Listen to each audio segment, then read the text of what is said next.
Hello दोस्तों, आज जो हम बात करने वाले हैं उत्तराखंड बोर्ड क्लास 12 के जो फिजिक्स का सेकंड सैंपल पेपर है उसके कंप्लीट सॉल्यूशन के बारे में बात करेंगे। सबसे पहले हम देख लेते हैं कि जो आपका मार्क्स मैक्सिमम का होगा वो 70 का होगा, 70 का होगा और समय आपका 3 घंटे का होगा। और इस पेपर प्रश्न पत्र में कुल 28 प्रश्न होंगे जो कि सभी के सभी आपको अनिवार्य करने होंगे। ठीक है, प्रश्न 1 में 8 खंड होंगे जिनमें आपको एमसीक्यू यानी बहुविकल्पीय प्रश्न मिलेंगे। बाकी आपके 3 और 4 मार्क्स के और 2-2 मार्क्स के आपको क्वेश्चन मिलने वाले हैं। तो आइए स्टार्ट करते हैं हम इसके सॉल्यूशन के बारे में। तो सबसे पहला क्वेश्चन है, जब किसी वस्तु पर आवेश आधा कर दिया जाता है तो इसके कारण वस्तु के निकट किसी बिंदु पर विद्युत क्षेत्र हो जाता है। तो हम जानते हैं कि एक बिंदु आवेश के निकट विद्युत क्षेत्र की जो तीव्रता होती है, जो इलेक्ट्रिक फील्ड इंटेंसिटी होती है, वो कितनी होती है? वो होती है = 1/4πε0 × Q/r²। तो इसमें बोला गया है कि कितनी हो जाएगी? आधी, दुगुनी, 3 गुनी अपरिवर्तित रहेगी। तो आइए इसके सॉल्यूशन के बारे में हम देखते हैं। चलिए तो इसके सॉल्यूशन के बारे में देख लेते हैं। मान लो हमारे पास पहले जो आवेश था वस्तु पर वो क्यों आवेश था, तो तब विद्युत क्षेत्र की तीव्रता E1 = इक्वेशन फर्स्ट थी।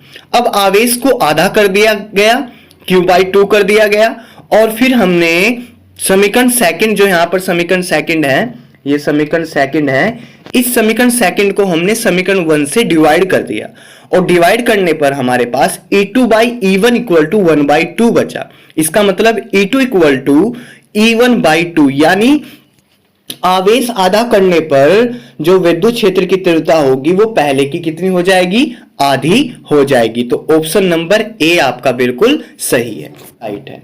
ठीक है, आगे चलते हैं सेकंड पर। यहां पर बोला गया है एक 60 वाट और एक 100 वाट के 2 बल्बों के फिलामेंट समान लंबाई के हैं। एक तो आपको 60 वाट दे दिया और एक 100 वाट दे दिया कि 2 बल्ब हैं और उनके जो फिलामेंट है वो समान लंबाई के हैं, यानी बल्ब की जो फिलामेंट की जो बल्ब है उनकी जो लेंथ है वो सेम है फिलामेंट की। तो देन आगे जो ऑप्शन ए है, 60 वाट वाले बल्ब के फिलामेंट की मोटाई अधिक है, 100 वाट वाले बल्ब के फिलामेंट की मोटाई अधिक है, दोनों की मोटाई समान है, दोनों की लंबाई समान नहीं हो सकती। तो आइए इसके देखते हैं। यहां पर आपको दिखाई दे रहा होगा सेकंड का उत्तर। पहला तंतु ये वाला है, ये पहला फिलामेंट है, ये दूसरा फिलामेंट तंतु है। अब हम जानते हैं कि मान लो ये जो फिलामेंट है इसका जो प्रतिरोधकता है और इसकी जो प्रतिरोधकता है, दोनों की प्रतिरोधकता क्या रहेगी? बराबर रहेगी। इसका क्षेत्रफल हमने A1 माना और इसका क्षेत्रफल हमने A2 माना, एरिया। लेकिन दोनों समान लंबाई के फिलामेंट है तो इनकी लंबाई को हमने LL मान लिया। तो यहां पर जो पहला तंतु है, पहला फिलामेंट है, इसका जो प्रतिरोध है वो R1 मान लिया, ρL1/A1। आगे दूसरे वाला जो फिलामेंट है इसका जो हमने रेजिस्टेंस माना वो R2 = ρL/A2। अब हम ये मानकर चलते हैं कि माना दोनों तंतु, दोनों फिलामेंट तार का विभवांतर क्या है? सेम है, यानी सेम वोल्टेज पर वो है। तो आगे हम ये जानते हैं कि रिलेशन आपने पढ़ा होगा कि P = V²/R, ये रिलेशन आप जानते होंगे। तो यहां से पहले फिलामेंट की जो पावर है वो देखिए हमने, P1 = V²/R1 और P2 = V²/R2। अब हमने क्या किया? P1/P2 हमने किया, P1/P2 = कितना आ जाएगा? R2/R1 आ जाएगा। या हम कह सकते हैं कि R1/R2 = P2/P1। तो इसका मतलब क्या हुआ? इसका मतलब ये हुआ कि P2 हमको 100 वाट दिया गया है, P2 हमको 100 वाट दिया गया और P1 हमको 60 वाट दिया गया क्वेश्चन में।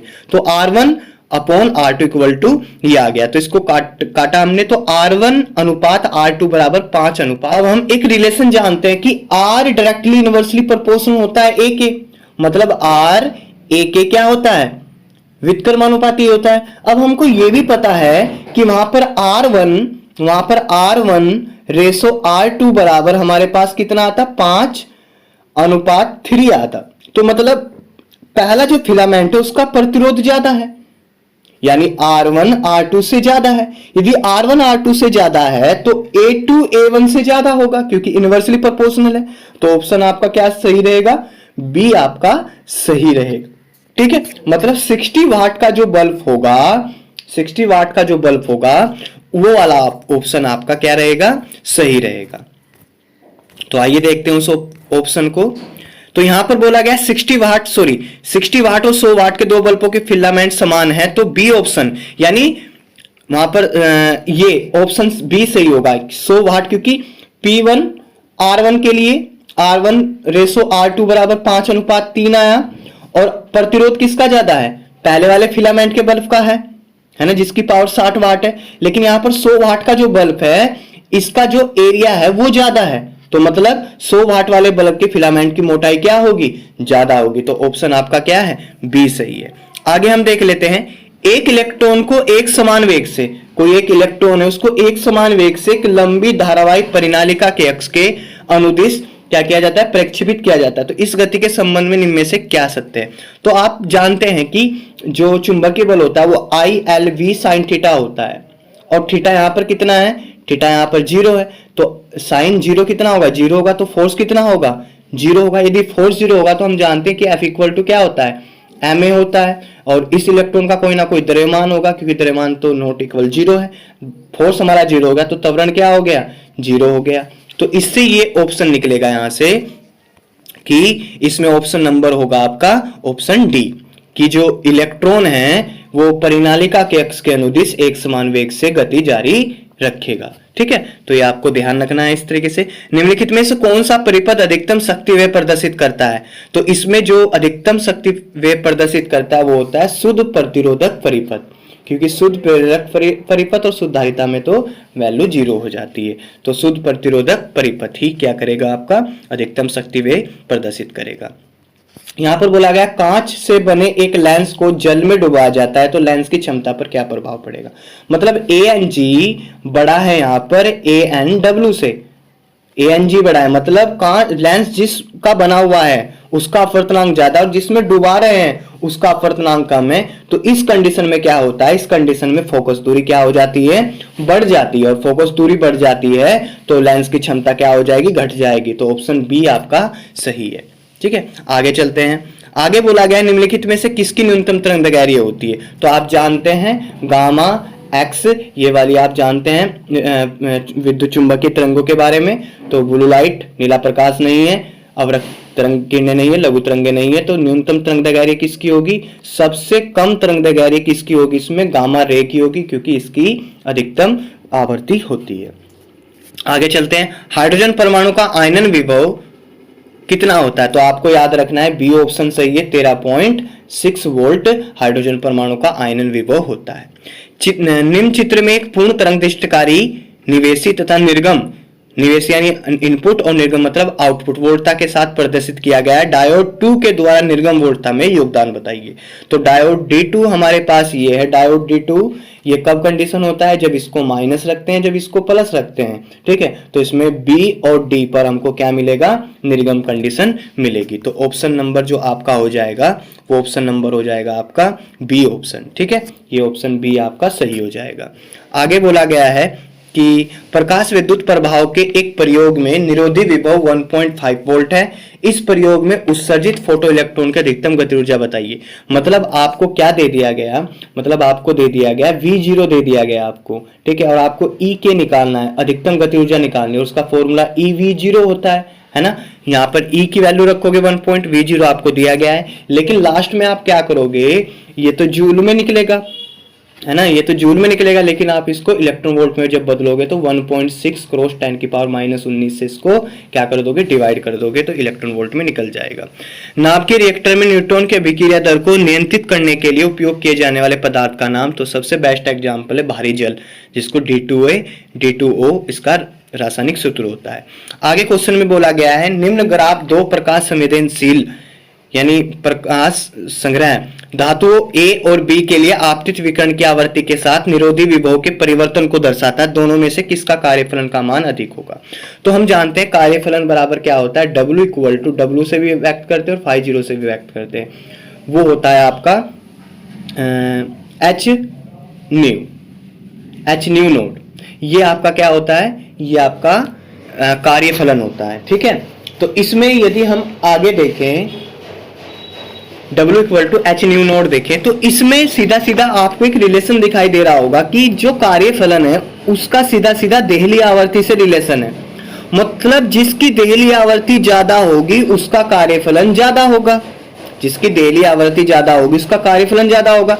तो यहां पर जो फोटो आपको दिया गया है मेटल ए और मेटल बी, तो देहली आवर्ती किसकी ज्यादा है? यहां पर देहली आवर्ती मेटल ए की देहली आवर्ती ज्यादा है, तो मेटल ए की देहली आवर्ती ज्यादा है तो इसी का कार्यफलन क्या होगा? ज्यादा होगा। तो यहां पर आंसर में आप लिखना होगा आपको कि दोनों में से किसका कार्यफलन का मान अधिक होगा, तो धातु ए का कार्यफलन का मान अधिक होगा। ठीक है, ये ग्राफ कई बार पूछा भी गया है कि निरोधी विभव और यानी स्टॉपिंग पोटेंशियल और आवर्ती में क्या ग्राफ को ड्रॉ कीजिए, ऐसा क्वेश्चन पूछा गया है। तो ये क्वेश्चन है 50.5 प्रेरकत्व तथा 100 ओम प्रतिरोध की कुंडली को 240 वोल्ट 50 हर्ट्ज एसी आपूर्ति से जोड़ा गया, कुंडली में अधिकतम धारा क्या होगी? क्वेश्चन है कि L इक्वल टू 0.5 दिया गया, R ये दे दिया गया, VRMS हमको 240 वोल्ट दे दिया गया और F equal to 50 hertz, volt का अधिकतम मान ये है और परिपथ का के प्रतिघात ये है, कुंडली की प्रतिबाधा ये है और कुंडली में अधिकतम धारा 1.82 एम्पियर है। तो ये शक्ति का एक उभयतल लेंस लंबवत रूप से दो समान समतल अवतल भागों में विभाजित कर दिया गया, प्रत्येक भाग की शक्ति क्या होगी? अच्छा क्वेश्चन है। मतलब कहने का ये हुआ कि एक बायो कॉनकेव लेंस है, मतलब एक उभया अवतल, उभया उत्तल नहीं है, उभया अवतल है और उसकी जो शक्ति है, जो पावर है वो P है। अब उसको लंबवत रूप से दो समान समतल अवतल मतलब प्लेनो कोनकेव में उनको डिवाइड कर दिया गया, तो प्रत्येक भाग की अलग अलग शक्ति बतानी है। तो इसका हमारे पास एक उभयावतल लेंस है जिसकी वक्रता त्रिज्या RR है और P शक्ति है इसकी। अब इसको क्या किया, लंबवत रूप से डिवाइड कर दिया, ऊपर से आपको ये डॉटेड दिखाई दे रही होगी लंबवत रूप से। तो इस तरीके से इसको हमने क्या कर दिया, कट कर दिया। तो पहले की शक्ति हमने P1 मान ली, दूसरे की शक्ति P2 मान ली। पहले की वक्रता त्रिज्या R है, इसकी भी दर R है। ठीक है, तो यहां पर हमको पता है लेंस मेकर सूत्र से कि 1F इक्वल टू P होता है और n-1 1 बाई। अच्छा, माइनस कहां से आया? क्योंकि हमको पता है लेफ्ट हैंड साइड की सभी दूरियां क्या होती है, निगेटिव होती है और इधर जो होगा इसकी फोकस दूरी क्या होगी, अनंत होगी। ठीक है, इसकी फोकस दूरी क्या होगी, अनंत होगी। तो ये हमारे पास क्या है, सीधा सा एक फॉर्मूला है। तो सबसे पहले हमने क्या किया, इस पूरे लेंस के लिए हमने लेंस मेकर सूत्र लगाया। तो P equal to n-1 R1 की जगह यहां पर -R आया और R2 की जगह यहां पर R आया। तो यहां से P की वैल्यू हमने निकाल ली, -2 n-1 बाई R। अब इन दोनों में से किसी एक लेंस मेकर सूत्र लगाकर शक्ति निकाल लीजिए, क्योंकि P1 और P2 आपस में क्या है, P1 और P2 आपस में क्या है, दोनों आपस में बराबर हैं, समान रूप से विभाजित हैं। ठीक है ना, तो इसमें हमने P1 की वैल्यू निकाल ली। तो P1 में इधर तो हमारे पास क्या है, तो निगेटिव है -R, और जो R2 इधर होगा वो तो अनंत होगा, इनफाइनाइट होगा। तो इसको सोल्व किया तो P1 equal to -n-1 by R आ गया। अब इक्वेशन 1 को इक्वेशन सेकंड से हमने डिवाइड किया, तो यहां से P1 की वैल्यू P/2 आई। तो P1 की वैल्यू P/2 आई तो P2 की वैल्यू P/2 आई आएगी। मतलब कहने का ये हुआ कि जब एक उभयावतल लेंस को समान लंबवत रूप से विभाजित कर दिया जाता है तो वो पहले की उनकी जो शक्तियां आएंगी अलग अलग डिवाइड की, वो पहले की क्या होगी, आधी हो जाएगी। तो ये इसका क्या था, आंसर था। ठीक है, क्वेश्चन है, क्वेश्चन नंबर जो 7 है, किसी पीएन संधि की अवक्षय परत की चौड़ाई पर क्या प्रभाव पड़ता है जब वह अग्रभिनति होती है? तो अग्रभिनति में पीएन संधि की जो डिफ्लेशन लेयर होती है, जो अवक्षय परत होती है, उसकी चौड़ाई क्या हो जाती है, घट जाती है। ठीक है, आगे क्वेश्चन देख लेते हैं। प्रावैद्युतांक K वाले पदार्थ के एक पट्टिका का क्षेत्रफल समांतर पट संधारित्र की प्लेटों के क्षेत्रफल के समान है। मतलब कहने का ये हुआ कि हमारे पास जो संधारित्र है, समझ कर चलना, जो हमारे पास संधारित्र है और इसके अंदर जो पट्टी है, ठीक है, उसका पट्टी का क्षेत्रफल और संधारित्र की प्लेटों के क्षेत्रफल क्या है, आपस में बराबर है। फिर बोला गया लेकिन इसकी मोटाई है जो किसकी, जो इसके बीच में पट्टी रखी गई, इसकी मोटाई d/2 है। सही है, जहां d संधारित्र की प्लेटों के बीच की दूरी है और d क्या है, इन दोनों प्लेटों के बीच की दूरी है। तो बताना है कि संधारित्र की धारिता के लिए व्यंजक ज्ञात कीजिए जब इस प्रावैद्युत पट्टिका को संधारित्र की प्लेटों के बीच डाला जाता है। तो आइए इसका आंसर देख लेते हैं। तो पट्टी रखने से पहले धारिता C0 = ε0A/d है, आपको फोटो में दिखाई दे रहा होगा। और टी मोटाई की पट्टी रखने के पश्चात धारिता कितनी हो जाती है, C equal to epsilon 0a by D minus T plus T by के।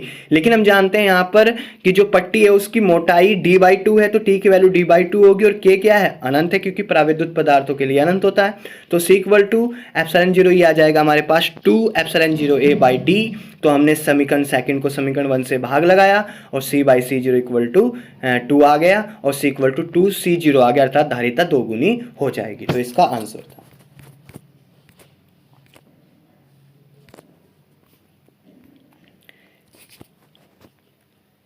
इसके बाद है क्वेश्चन, एक मुक्त प्रोटॉन और एक मुक्त इलेक्ट्रॉन एक समान विद्युत क्षेत्र में रखे गए। मतलब एक फ्री प्रोटॉन और एक फ्री इलेक्ट्रॉन कहाँ रखे गए हैं, एक समान विद्युत क्षेत्र में रखे गए हैं। दोनों में से कौन अधिक बल और अधिक त्वरण का अनुभव करता है, संक्षेप में समझाइए।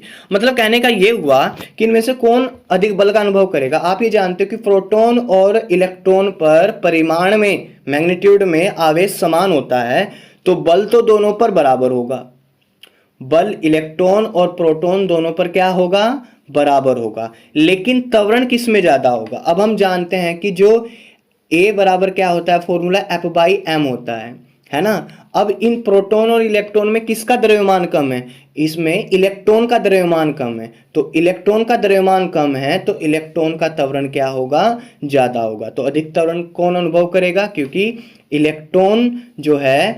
इलेक्ट्रॉन जो है उसका द्रव्यमान कम है प्रोटॉन की अपेक्षा, है ना।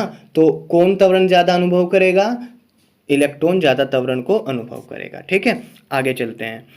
ये क्वेश्चन है, ये क्वेश्चन आप कर सकते हो, बाकी टेलीग्राम पर सभी क्वेश्चनों के आंसर मिल जाएंगे।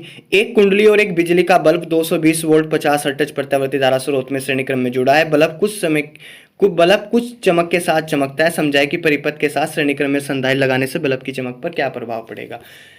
तो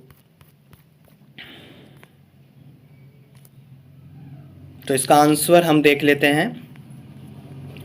तो हमने क्या किया, एक परिपथ लिया, परिपथ में v equal to V0 sine omega T प्रत्यावर्ती वोल्टेज को अप्लाई किया और एक बल्ब लगा दिया, उसमें एक संधारित्र लगा दिया। संधारित्र के सिरों पर जो आपकी प्रतिबाधा है, प्रतिघात है, वो XC है और विभवांतर VC है और बल्ब का विभवांतर हमने V1 में ले लिया।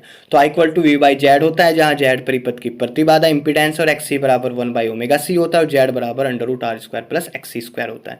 यदि C को घटा दिया जाए, यदि हम C को घटाएंगे, आप समझ कर चलना, यदि C को हम यहाँ पर देख कर चलना, यदि हम C को घटाएंगे तो हमारा XC बढ़ेगा।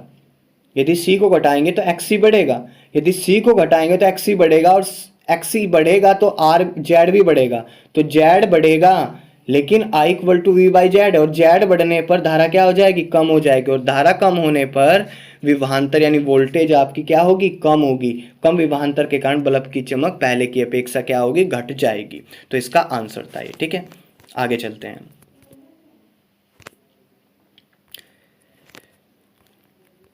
तो ये क्वेश्चन था इसका। बाकी सभी क्वेश्चन बहुत आसान है, सबका जो आंसर है वो आपको उस पर मिल जाएगा, टेलीग्राम पर इसका सॉल्यूशन मिल जाएगा कंप्लीट। ठीक है ना। तो सभी क्वेश्चन बाकी जो भारी थे, जो आप नहीं कर पाते थे इनको, तो वो वाला मैंने सॉल्यूशन इसमें डाल दिया। बाकी सब क्वेश्चन न्यूमेरिकल पोर्शन सब आसान है टोटली। ठीक है, सब टोटल आसान है। ये वाला क्वेश्चन मैंने केवल नोर गेट का उपयोग करते हैं, नोट एंड और गेट को प्रयोग करने, ये भी टेलीग्राम पर मैंने अपलोड कर दिया है, तो टेलीग्राम पर आप देख लेना। बाकी सभी क्वेश्चन बहुत अच्छे क्वेश्चन है और आप सभी क्वेश्चनों को कर सकते हो। बाकी जिसको नहीं इसमें कोई आंसर मिल पा रहा है, नहीं समझ में आ रहा है कि कैसे उसका आंसर होगा, वो मैसेज करना और मैं उसका आंसर आप लोगों को शेयर कर दूंगा। तो आगे ये कुछ सॉल्यूशन दिए हुए हैं, तो ये आप लोग देख लेना। ठीक है, तो दोस्तों आपको ये वीडियो अच्छी लगी होगी तो प्लीज़ इस वीडियो को लाइक कीजिए, अपने फ्रेंड्स के पास शेयर कीजिए, और अब तक आपने हमारे चैनल को सब्सक्राइब नहीं किया तो प्लीज़ चैनल को जरूर सब्सक्राइब कर लीजिए। तो मिलते हैं नेक्स्ट वीडियो में।